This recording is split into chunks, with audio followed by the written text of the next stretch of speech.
আল্লাহু আকবার, আল্লাহু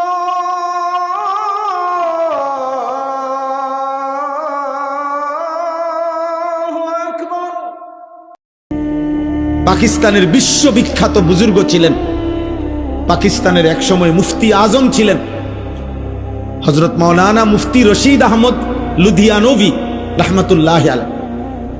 বিশ্ববিখ্যাত ফতুয়ার কিতাব আহসানুল ফতুয়ার লেখক, অনেক বড় বুজুর্গ আলেম ছিলেন, মুজাহিদ ছিলেন। মুফতি রশিদ আহমদ লুধিয়ানভি রাহমাতুল্লাহ আলাইহির বয়ানের মধ্যে আমি পড়ছি খুতবাতুর রশিদ, ওইখানে লিখছে যে হযরত বলেন যে কথাগুলো আপনাদেরকে বলছি, উসিকুম ওয়া ইয়ায়া, আপনাদেরকেও আমাকেও, হযরত বলেন নাহুর কায়দার কারণে উসিকুমের কুম আগে বলতে হইছে, ওয়া ইয়ায়াকে পরে বলতে হইছে গ্রামারের কারণে। কারণ নয়তো এটা উচ্চারণ করতে গিয়ে নিজের কথাটা আগে বলতাম, এরপরে বলতাম আপনাদের কথা। এই জন্য বাপ, আমি অল্প একটু সময় সামান্য কিছু কথা আরজ করতে চাই। আলহামদুলিল্লাহ, আমাদের মাথার তাজ যারা, তারা আজকের এই মাহফিলে বয়ান করছে। খতিব আজম মুনাজিরে জামান আল্লামা নুরুল ইসলাম অলিপুরি দামাত বারাকাতুহু যেই মজমায় বয়ান করছেন, এরপরে আমগো মতো আঙ্গাল কাঙ্গাল ওইখানে বয়ান করা মানা।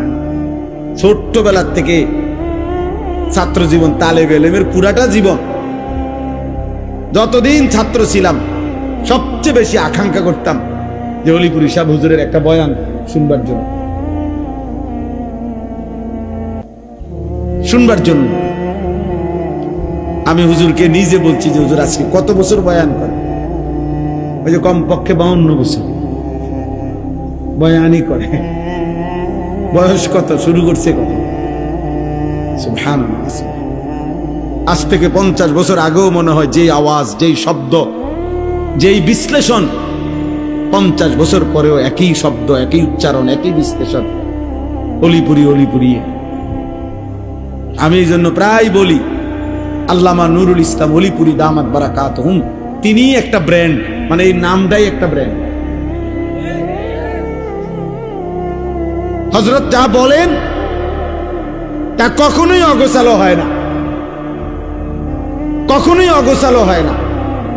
হযরত যা বলেন তা শেষ পর্যন্ত, শেষ মিনিটে এসে দেখলে দেখা যায় উনি শুরুর থেকে যেখানে যেখানে কথা ছিটাইছিলেন সবগুলো মণি মুক্তার মতো, মালার মতো আবার মিলাই দেয়।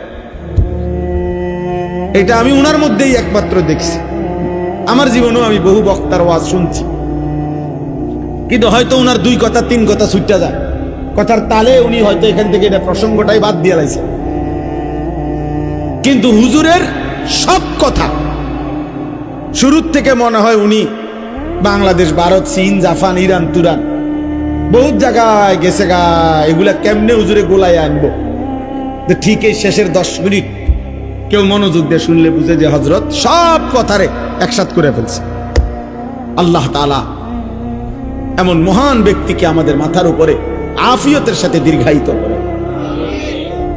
আমার পরম শ্রদ্ধেয় উস্তাদ, ছোট্টবেলায় যার হাতে আমরা বড় হইছি, পড়ালেখা করছি, আজকে যিনি সারা বাংলাদেশের মুরব্বী, সারা বাংলাদেশের লক্ষ লক্ষ কোটি কোটি মুসলমান উলামা, তাদের অভিভাবক, হেফাজতে ইসলাম বাংলাদেশের সংগ্রামী মহাসচিব, দুর্বল অসুস্থ অবস্থায়ও যেন যিনি বজ্র কণ্ঠে উম্মতের পক্ষ হয়ে দুশ্মনের বিরুদ্ধে, বাতিলের বিরুদ্ধে যিনি কথা বলেন, আমাদের সেই পরম শ্রদ্ধেয় উস্তাদ আল্লামা শায়েখ সাজিদুর রহমান দামাত বারাকাতুহুমুল আলিয়া হযরত এসেছেন।